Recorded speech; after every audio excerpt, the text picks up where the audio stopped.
singers, welcome to singeasy. உங்கள் வீட்டு குழந்தைங்களை ஒரு மியூசிக் கிளாஸ்க்கு அனுப்பணும் அப்படின்னா நீங்கள் நிறையா விஷயங்கள் யோசிக்கலாம். எந்த கிளாஸ் கொண்டு போய் விடணும், யார்கிட்ட விடணும், அண்ட் எந்த ஏஜில் ஸ்டார்ட் பண்ணணும், இந்த மாதிரி நிறைய கன்ஃபியூஷன்ஸ் இருக்கலாம். ஸோ இந்த வீடியோவில் அதை பற்றி தான் நான் உங்களுக்கு சொல்ல போகிறேன். உங்கள் வீட்டு குழந்தைங்களை ஒரு பாட்டு கிளாஸ்க்கு அனுப்பணும் அப்படின்னு சொல்லிட்டு நீங்கள் ஆசைப்பட்டால் மட்டும் பத்தாது. அவங்கக்கிட்ட அந்த ஆர்வம் இருக்கா, அவங்கக்கிட்ட அந்த சிங்கிங் டேலண்ட் இருக்காங்கிறத கண்டுபிடிக்கலாம். ஸோ அதை கண்டுபிடிக்கிறதுக்கு ஈஸியான ஸ்டெப்ஸ்ன்னு பார்த்தீங்கன்னா, அவங்க ஒரு பாட்டு கேட்கும்போது அந்த பாட்டை ரசிக்கிறாங்களா அப்படின்னு பாருங்கள். அது எந்த சாங்காக இருந்தாலும் சரி. இப்போ நிறையா இந்த சின்ன வயசு குழந்தைங்க 3 வயசு 4 வயசுலேயே வந்து இந்த ரைம்ஸ் எல்லாம் கேட்டு பாடுவாங்க இல்லையா, நிறைய இங்கிலீஷ் ரைம்ஸ், தமிழ் ரைம்ஸ் எல்லாம் கேட்டு அந்த மியூசிக்கோட டான்ஸ் ஆடுறது, இல்லாட்டி அது கூட சேர்ந்து ஹம் பண்ணுறது, அந்த மாதிரிலாம் இருந்துச்சுன்னா கண்டிப்பாக அவங்களுக்கு சங்கீதத்தில் ஆர்வம் இருக்குது அப்படிங்கிறத நீங்கள் புரிஞ்சுக்கலாம்.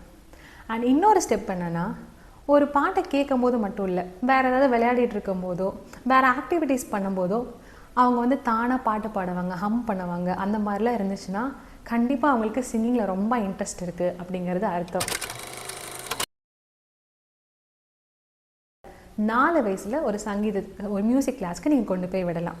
இந்த 4 வயசுங்கிறது கரெக்டான ஏஜ் தான். பட் ஆனால் ஒரு சில குழந்தைங்க வந்து ரொம்ப ஒரு நாட்டியான ஒரு கிட் அப்படின்னா அந்த டைம், அதாவது அவங்க 4 வயசில் வந்து அவங்களால ஒரு 1 hour ஒரு இடத்துல உட்கார மாட்டாங்க அப்படின்னா நீங்கள் ஒரு வருஷம் வெயிட் பண்ணி கூட 5 இயர்ஸில் அவங்க கொண்டு போய் விட்டிங்கன்னா அவங்களுக்கு நல்ல ஒரு மெச்சூரிட்டி இருக்கும்.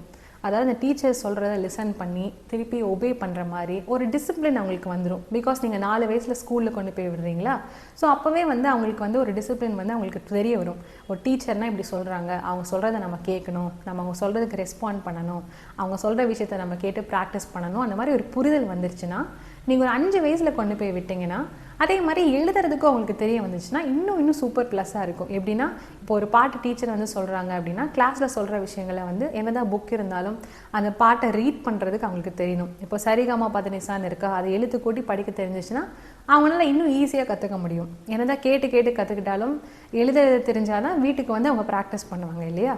ஸோ இந்த மாதிரி ஒரு 5 இயர்ஸுங்கிறது என்ன கேட்டிங்கன்னா, அவங்க சப்போஸ் உங்கள் குழந்தை வந்து ஒரு நாட்டியான கிட்னா 5 வயசில் நீங்கள் வந்து ஒரு டீச்சர்கிட்ட கொண்டு போய் விடலாம். இப்போ இன்னொரு டவுட் இருக்கலாம், நான் வந்து ஆன்லைன் கிளாஸில் விடணுமா, இல்லை டைரக்ட் கிளாஸில் விடணுமா, குரூப் கிளாஸா இல்லை இண்டிவிஜுவல் கிளாஸா அப்படின்னு சொல்லிட்டு உங்களுக்கு கன்ஃபியூஷன் இருக்கலாம். ஸோ என்ன கேட்டிங்கன்னா, நீங்கள் ஒரு ஃபர்ஸ்ட் ஒரு சிங்கிங் ஜேர்னியை உங்கள் குழந்தைங்களுக்கு ஆரம்பிக்கிறீங்கன்னா டைரக்ட் கிளாஸில் விடுறது தான் பெஸ்ட்டு திங். ஏன்னா ஆன்லைன் கிளாஸில் வந்து அவங்களோட கான்சன்ட்ரேஷன் நிறைய டிஸ்ட்ராக்ட் ஆகிறதுக்கான வாய்ப்பு இருக்குது. அதாவது மேபி அவங்க ஸ்கூல் கூட ஆன்லைனில் படிக்கலாம், அந்த மாதிரிலாம் இருக்கலாம். பட் ஸ்டில் இந்த மாதிரி ஒரு கலையை கற்றுக்கணுன்னா ஆரம்ப கட்டத்தில் நீங்கள் ஃபஸ்ட்டு வந்து டைரெக்டாக அந்த டீச்சர்கிட்ட விடுங்க. அப்போ தான் வந்து இந்த தாளம் போடுற விஷயம், இப்போ கர்நாடக சங்கீதம் தான் நீங்கள் தேர்ந்தெடுக்கணும் அப்படிங்கிறத நான் சஜஸ்ட் பண்ணுறது. கர்நாடக சங்கீதம் மட்டும்தான் ரொம்ப சிஸ்டமேட்டிக்காக உங்களால் ஈஸியாக எளிமையாக கற்றுக்கிற வகையில் இருக்குது. கர்நாடக சங்கீதம் அடிப்படை தெரிஞ்சால் தான் எந்த பாட்டுனாலும் அதுக்கப்புறமா ஃப்யூச்சரில் கூட அவங்க வெஸ்டர்ன் மியூசிக் கற்றுக்கலாம். ஓகேங்களா. அண்ட் ஹிந்துஸ்தானி இசைங்கிறது பார்த்தீங்கன்னா நார்த் இண்டியன்ஸ் தான் நிறையா யூஸ் பண்ணுற விஷயம். பிகாஸ் நிறையா வந்து ஹிந்தி, பெங்காலி அந்த மாதிரி லாங்குவேஜஸில் தான் இருக்கும். நம்ம தமிழ்நாட்டில் இருக்கிறதுனால கர்நாடக சங்கீதம் கற்றுக்கிட்டிங்கன்னா அதில் சான்ஸ்கிரிட், தமிழ், தெலுங்கு இந்த மாதிரி லாங்குவேஜஸ் தான் வந்து எல்லா கம்போசிஷன்ஸுமே இருக்கும். ஸோ கர்நாடிக் மியூசிக் டீச்சர்கிட்ட இண்டிவிஜுவல் கிளாஸ் விட்டாலும் சரி, இல்லை குரூப் கிளாஸ் விட்டாலும் சரி, இண்டிவிஜுவல் கிளாஸில் வந்து பார்த்திங்கன்னா ஒரு அட்வான்டேஜும் இருக்குது, டிஸ்அட்வான்டேஜும் இருக்குது.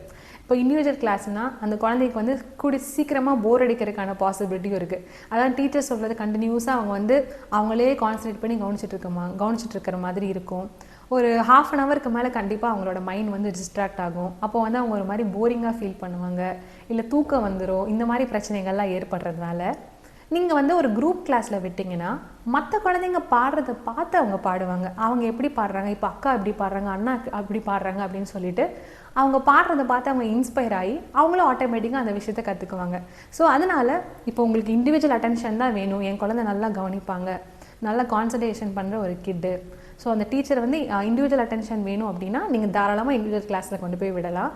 அப்படி இல்லை அவங்க வந்து நிறையா கவனம் செதறும் அப்படின்னா கொஞ்ச நாள் ஒரு 1 yearக்கு வந்து நீங்கள் மேபி குரூப் கிளாஸ் விட்டுட்டு அதுக்கப்புறம் உங்களுக்கு ஒரு நல்ல டீச்சர் கிடச்சாங்க அப்படின்னா நீங்கள் ரெகுலராக அவங்ககிட்ட வந்து இண்டிவிஜுவல் கிளாஸே கொண்டு போய் விடலாம்.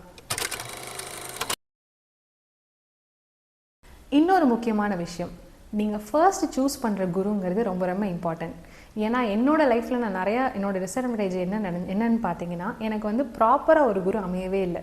என்னோட நேட்டிவ் பிளேஸ் வந்து கோயம்புத்தூர். அங்கே வந்து நிறையா அப்போ வந்து மியூசிக் டீச்சர்ஸ்லாம் வந்து பெருசாக இல்லை. நான் வந்து 4 வயசு 5 வயசு இருக்கிற டைமில் வந்து ஃபேமஸான குரு அப்படின்னு சொல்லிட்டு எனக்கு அமையல. அதுவும் வந்து ஒருத்தங்க வந்து ஒரு 6 மாதம் வருவாங்க, இல்லை 1 இயர் வருவாங்க. அதுக்கப்புறமா வந்து கிளாஸ் ஸ்டாப் ஆகிடும், அவங்க வேறு இடம் மாறி போயிடுவாங்க, இல்லை ரெகுலராக கிளாஸ் எடுக்காமல் இருப்பாங்க, நிறையா லீவ் சொல்லுவாங்க. இந்த மாதிரி விஷயங்கள் பிரேக் ஆனனால எனக்கு ஒரே குரு ஃபாலோ பண்ண முடியல. கிட்டத்தட்ட ஒரு 6-7 குருக்கு மேலே நிறைய சேஞ்ச் பண்ணதுனால ஒவ்வொருத்தவங்களோட டீச்சிங் மெத்தடும் வேறு மாதிரி இருந்துச்சு. அதனால் திருப்பி அவங்க ஃபஸ்ட்லேருந்து ஆரம்பித்து நிறையா வருஷங்கள் எனக்கு வேஸ்ட் ஆன மாதிரி இருந்தது. பட் நான் நிறைய அனுபவங்கள் கற்றுக்கிட்டேன். ஒவ்வொரு டீச்சர்கிட்ட இருந்து அவங்களோட சிங்கிங் ஸ்டைலை கற்றுக்கிட்டேன்.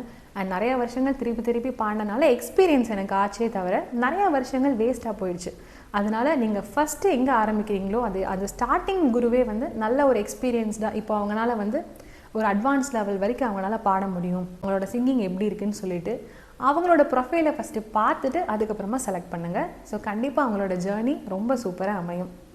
ஸோ இதே மாதிரி சிங்கிங் ரிலேட்டடாக நிறைய விஷயங்கள் தெரிஞ்சுக்கிறதுக்கும், தமிழ் ஃபிலிம் சாங்ஸை எப்படி ஈஸியாக பாடுறது அப்படிங்கிறத கற்றுக்கிறதுக்கும் சிங் ஈஸி சேனலுக்கு சப்ஸ்கிரைப் பண்ணுங்கள். Subscribe to Sing Easy and make your singing easy.